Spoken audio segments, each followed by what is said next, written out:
Big ബോസിനെതിരെ പരാതി നൽകിയ പൊതുപ്രവർത്തകന്റെ മൊഴി പോലീസ് രേഖപ്പെടുത്തി. മുഖ്യമന്ത്രിക്ക് നൽകിയ പരാതിയുടെ അടിസ്ഥാനത്തിലാണ് കാട്ടാക്കട ഡിവൈഎസ്പിയുടെ ഓഫീസിൽ വെച്ച് മൊഴി രേഖപ്പെടുത്തിയത്.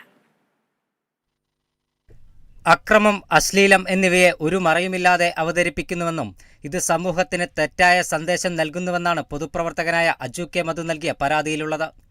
ക്രിമിനൽ അഭിഭാഷകൻ അഡ്വക്കേറ്റ് ആളൂർ മുഖേന ബിഗ് ബോസിനെതിരെ ഹൈക്കോടതിയിൽ കേസ് ഫയൽ ചെയ്തതായും അജു പറഞ്ഞു. ഈ ബിഗ് ബോസ് എന്ന ഈ റിയാലിറ്റി ഷോ കാണിച്ചു കൂട്ടുന്ന തെമ്മാടിത്തരം, അത് തെമ്മാടിത്തരം എന്ന് പറയാൻ പറ്റും. തെമ്മാടിത്തരം അതായത് ഈ കൊച്ചു കുട്ടികൾ കാണുന്ന ഒരു റിയാലിറ്റി ഷോയാണ് ഈ ബിഗ് ബോസ്. പക്ഷെ അതിൽ വരുന്ന ഈ അശ്ലീല ചുവയുള്ള കണ്ടന്റുകൾ, അതുപോലെ സെക്സ് പരമായിട്ടുള്ള ചില ദൃശ്യങ്ങൾ, പിന്നെ അത് കൂടാതെ തന്നെ നമുക്കറിയാൻ പറ്റും ഈ ഒരു മാസം മുമ്പ് അതിൽ നടന്ന ഒരു ആണ്ടി അസി റോക്കി എന്ന് പറയുന്ന ഒരു ചെറുപ്പക്കാരൻ അതിലൊരു മത്സരാർത്ഥിയെ മൃഗീയമായി മർദ്ദിക്കുന്നൊരു സംഭവം ഉണ്ടായിരുന്നു.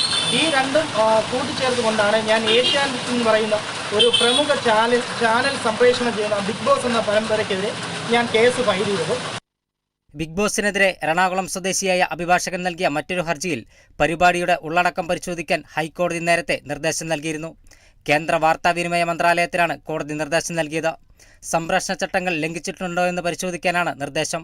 ചട്ടലംഘനമുണ്ടെന്ന് കണ്ടെത്തിയാൽ പരിപാടി നിർത്തിവെക്കാനും കേന്ദ്രത്തിന് നിർദ്ദേശിക്കാം. ബിഗ് ബോസിൽ മത്സരാർത്ഥികൾ തമ്മിൽ ശാരീരിക ഉപദ്രവമടക്കം നടക്കുന്നുണ്ടെന്നാണ് ഹർജിയിൽ ചൂണ്ടിക്കാട്ടുന്നത്. Kerala vision news, Thiruvananthapuram.